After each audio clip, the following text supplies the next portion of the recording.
광주 진곡산업단지가 쓰레기로 몸살을 앓고 있습니다. 광주도시공사가 뒤늦게 청소에 나섰습니다. 정부가 화순 탄광을 폐쇄할 방침을 세운 것으로 알려진 가운데 노동자들이 파업도 불사하겠다며 강하게 반발하고 있습니다. 순천의 한 중학교에서 여학생 10여 명이 교사에게 성추행을 당했다는 신고가 접수돼 경찰이 수사에 나섰습니다. 세계적인 거장 윌리엄 켄트리지의 오페라 율리시즈의 귀환이 국내 처음으로 국립아시아 문화전당에서 공연됩니다. 여러분 안녕하십니까? 광주 진곡산단 주변이 쓰레기로 몸살입니다. 찾아오는 바이어들 보기에 부끄러울 정도라고 합니다. 네, 버린 사람도 문제지만 그렇다고 치우지도 않는 공공기관은 또 뭔지 모르겠습니다. 송정우 기자입니다. 폐비닐과 플라스틱이 길거리에 너저분하게 쌓여 있습니다. 버려진 현수막과 스티로폼에 먹고 남은 음식물 쓰레기와 시멘트 포장지까지 산업단지 곳곳에 쓰레기가 버려져 있습니다. 외부 손님들을 많이 모시고 다니고 특히 이제 그 공단의 외국인 바이어들이라든가 이런 분들이 많이 오시는데 모시고 갈 때 진짜 창피할 정도로 도로 상태가 너무 안 좋으니까. 광주 광산구에 위치한 진곡산단의 규모는 하남 산단의 3분의 1 수준인 191만 제곱미터. 거대한 산단이 몰래 투기된 쓰레기로 몸살을 앓은 건 3년째입니다. 지난 2013년부터 진곡산단에 업체들이 입주를 시작했지만 지금까지 제대로 된 청소는 이루어지지 않았습니다. 업체들이 들어와 생활하며 계속 쓰레기가 나왔지만 시공사인 광주도시공사는 공사가 우선이라며 청소는 뒷전이었습니다. 그 용역사를 본격적으로 하고 있지는 않고 저희들이 동물 사체 같은 것도 채우듯이 전혀 아닌 것은 아니고. 2달 전 공사가 끝나자 이번에는 인수인계가 급하다며 거듭 청소를 미뤘습니다. 산단 관리 인수인계가 끝나지 않아서 광산구청으로서도 당장 쓰레기를 처리하긴 어려운 상황입니다. 지금 도로에 대한 청소 부분이거든요. 이것은 아직 시설물의 인수인계가 아직 안 됐고 지금 현재는 관리 책임이 도시공사에 돼 있어요. 차일피일 미루다 산단의 상태가 심각해지자 광주도시공사는 그제서야 1,000만 원을 들여 청소를 하겠다며 뒤늦게 용역회사 선정에 나선 상황입니다. 그러는 사이 진곡산단의 분양률은 90% 가까이 되면서 입주업체들의 불만은 커지고 있습니다. MBC 뉴스 송정근입니다. 화순 탄광의 노동자들이 총파업을 예고하며 천막농성에 들어갔습니다. 정부의 탄광 폐쇄 방침에 대한 반발입니다. 이기상 기자입니다. 석탄을 캐야 할 노동자들이 천막을 치고 농성을 벌이고 있습니다. 대한석탄공사가 운영 중인 화순 탄광 등 3곳을 폐쇄하겠다는 정부의 방침이 알려지면서 총파업을 예고하며 천막 투쟁에 나선 것입니다. 노동자들은 지하 수백 미터 아래 갱도에서 일하며 국가 발전을 이끌어왔는데도 정부가 일방통행식으로 폐광을 하겠다는 것은 결코 받아들일 수 없는 폭거라고 주장했습니다. 정부의 탁상인적 투쟁으로 막아낸다! 투쟁으로! 화순 탄광에서 일하는 노동자는 600여 명, 가족을 포함하면 2천여 명의 생존권이 위협받을 수밖에 없는 상황에서 노동자들은 정부가 물러설 때까지 싸우겠다고 밝혔습니다.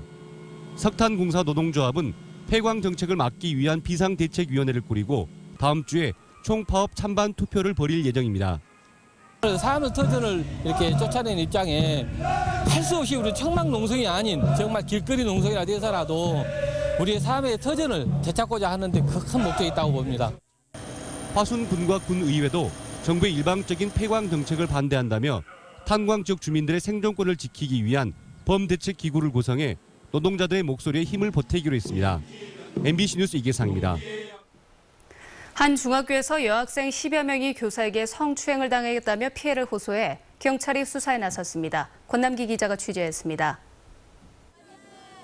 전남 지역의 한 중학교에서 실내 체력 평가가 이뤄진 건 지난 25일 오후 3시쯤. 평가가 끝난 뒤 일부 학생들이 성추행을 당했다며 학교 측에 신고했습니다. 담당 교사가 체력 평가를 진행하면서 손으로 신체 일부를 스쳤다는 겁니다. 지금까지 파악된 피해 학생만 10여 명에 이릅니다.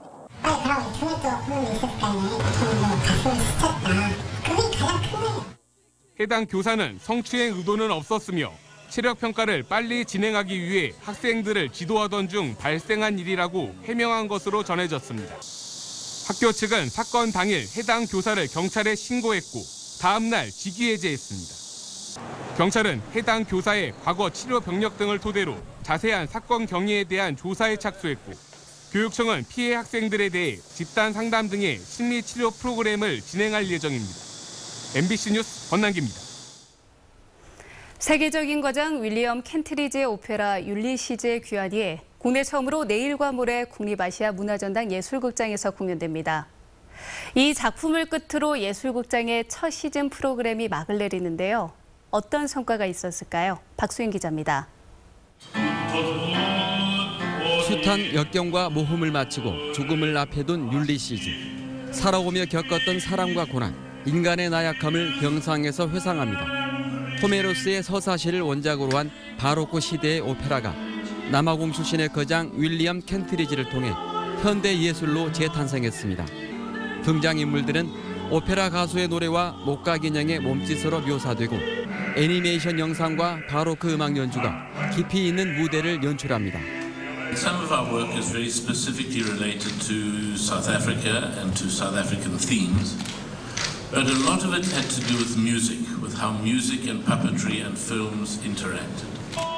국내에서는 처음으로 공연되는 이 작품은 국립아시아문화전당 예술극장이 선보인 첫 시즌 프로그램의 마지막 작품입니다. 시즌 프로그램이란 일반적으로 일정 기간 동안의 공연물을 사전에 공개해 관객이 원하는 공연을 미리 선택해서 감상할 수 있도록 하는 것을 말합니다. 지난해 9월 개관한 예술극장은 9달 동안의 시즌 프로그램을 통해 지난 2013년부터 준비해온 60여 편의 동시대 예술작품을 무대에 올렸습니다. 이 가운데 아시아의 눈으로 동시대를 바라본 30여 개 작품이 국내외 예술기관들의 공동 참여로 제작됐고 이 가운데 20여 편이 40여 개 나라에서 순회 공연되고 있습니다. 유럽, 아시아의 많은 자본들이 사실은 한 작품을 제작하는 데 들어오고 이렇게 만들어진 작품들이 일단 투자하신 모든 페스티벌이나 극장에 가서 공연을 하면서 유통이 시작이 되고 지금까지 문화전당의 공동 제작이 자본 지원과 유통망 구축을 중심으로 이루어졌다면 이제부턴 예술인들이 모여 직접 콘텐츠를 만드는 창작소 기능에 초점이 맞춰집니다. 지역 예술가들을 위한 창작 지원 사업도 본격적으로 진행되고 시민들을 위한 교육 프로그램과 예술 향유 기회도 확대됩니다. MBC 뉴스 박수인입니다.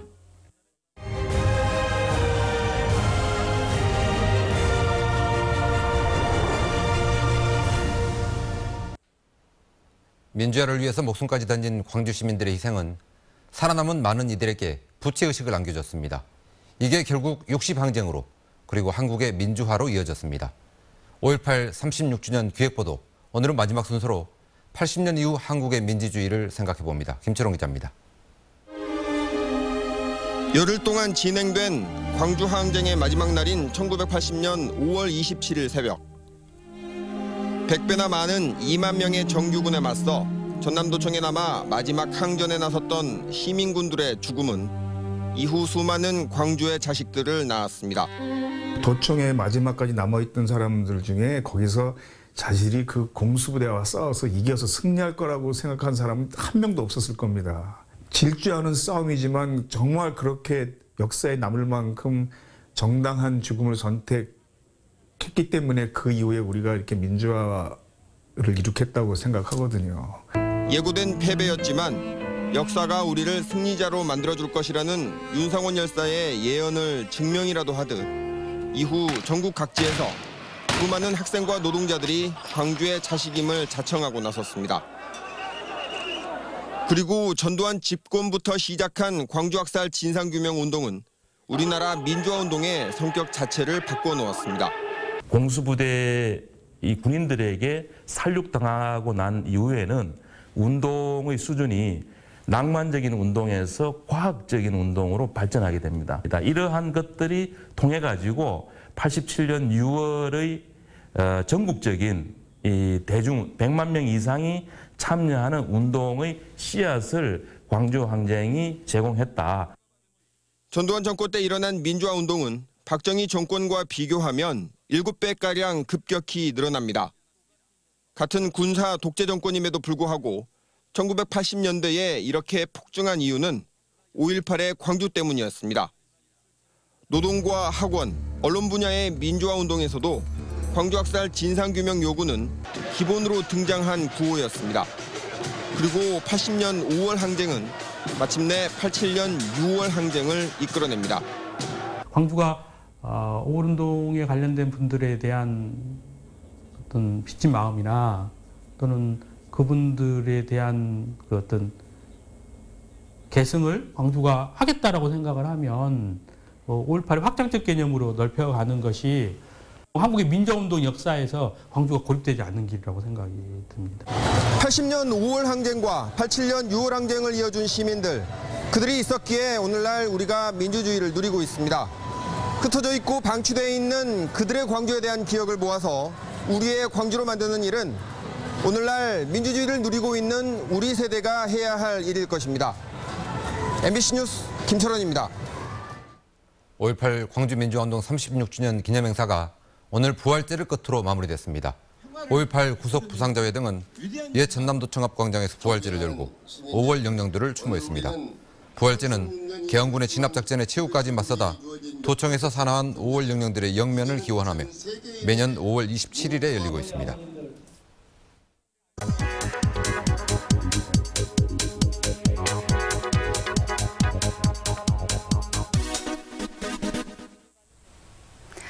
고령화와 1인 가구 증가로 고독사에 대한 사회적 관심이 높아지고 있습니다. 혼자 사는 노인이 많은 전남에서도요, 고독사에 대한 우려가 크죠. 전라남도가 고독사를 방지하기 위해서 위험군을 조사를 했는데요. 고독사의 가능성이 있는 사람이 2,800명이나 됐습니다. 이 가운데 200명 가까이는 매우 위험 단계로 분류가 됐습니다. 지역별로 보면 인구가 많은 순천에 고독사 위험군도 가장 많았고요. 이어 목포와 영암 순으로 위험군이 많았습니다. 그리고 정말 위험한 단계, 매우 위험 단계에 있는 사람은 해남이 27명으로 가장 많았고요. 다음은 목포와 순천 순으로 나타났습니다.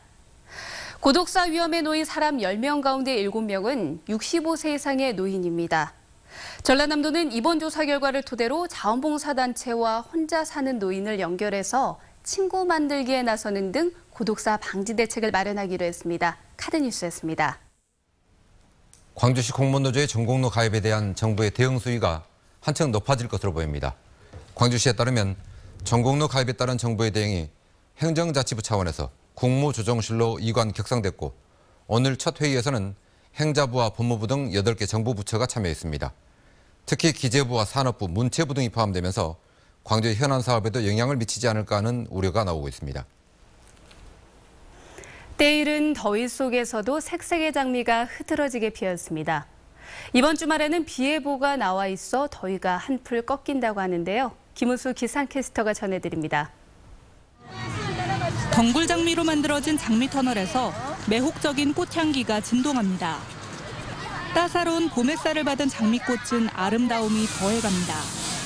시원한 물줄기를 뿜어내는 분수대는 어느새 아이들의 물장난 놀이터로 변했습니다. 오늘 날씨도 좋고 그래서 친구랑 사진도 찍으려고 왔어요. 예뻐서 사진도 많이 찍고 싶고 그래요. 140종에 이르는 다양한 장미가 드넓은 공간 곳곳을 화려하게 수놓으며 방문객들의 발길을 붙잡습니다. 주말인 내일은 광주의 낮 기온이 24도까지 내려가면서 더위가 주춤하겠습니다. 또 일요일에는 남부지방을 중심으로 비가 내릴 전망입니다. 오늘 저녁부터 다시 높아지고 있는 미세먼지 농도는 내일 오전까지 이어지겠습니다. 중국발 스모그로 인한 미세먼지와 초미세먼지의 공습은 다음 달까지 이어지겠고 7월부터 바람과 비 등 기상적인 요인 때문에 주춤할 전망입니다. MBC 뉴스 김은수입니다. 전남대학교 대강당이 새 단장을 마치고 다목적 공연시설인 민주마루로 다시 태어났습니다. 지난 1975년 건축된 이후 41년 만에 리모델링된 민주마루는 연면적 5,000제곱미터의 916석 규모로 최첨단 음향시설과 조명을 갖춰 광주를 대표하는 또 하나의 문화예술 공간으로 평가받고 있습니다. 개관 기념으로는 광주시립교향악단을 초청해 기념음악회를 가졌고 다음 달에는 서울시향을 초청할 예정입니다. 광주 상무금요시장 폐쇄에 반대하는 노점상들이 대규모 집회를 벌이다 경찰과 충돌했습니다. 전국 민주노점상연합회와 상무금요시장 상인 등 1000여 명은 광주 서구청이 명품거리 조성을 이유로 이주를 강요하고 고압적인 태도로 일관하며 노점상의 생존권을 탄압하고 있다고 강력히 규탄했습니다. 이들은 거리 행진을 벌이며 서구청사 진입을 시도하다 경찰과 충돌했고 이 과정에서 상인 3명이 쓰러져 병원으로 이송되기도 했습니다. 은행 여직원 얼굴에 뜨거운 물을 뿌려 1심에서 징역 6개월을 선고받은 30대 남자가 항소심에서도 같은 형량을 선고받았습니다. 광주지법은 지난 2013년 6월 광주의 한 은행지점에서 출금증이 없다는 이유로 정수기에서 뜨거운 물을 받아 여직원 얼굴에 뿌려 화상을 입힌 혐의로 기소된 36살 A씨에 대해서 범행 수법이 매우 불량하다며 원심을 유지했습니다. 지난해 서울에서 열린 민중 총궐기 대회에서 경찰버스 유리창을 깨뜨리고 불을 지르려 한 혐의로 기소된 50대 집회 참가자에게 항소심에서도 징역 10개월의 실형이 선고됐습니다. 광주지법 재판부는 54살 A씨의 행위가 민주사회가 향유하는 정치적 표현의 자유와 어울리지 않지만 깊이 반성하고 있는 점이 참작된다며 형이 너무 가볍다는 검찰의 항소와 피고 측의 항소를 모두 기각했습니다.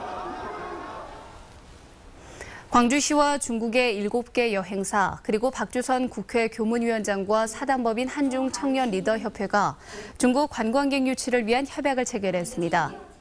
이번 협약에 따라 중국의 여행사들은 오는 7월부터 3박 4일에서 4박 5일의 광주여행 상품을 판매해 연말까지 2만 명을 광주에 보내기로 했습니다. 중국 관광객 2만 명은 광주시가 유치한 단일 규모 실적으로는 최대입니다. 자동차 100만 대 생산기지 조성 사업의 타당성을 조사하고 있는 정부가 자동차 관련 기업 등을 상대로 사업성의 효과성을 묻는 설문조사를 진행합니다.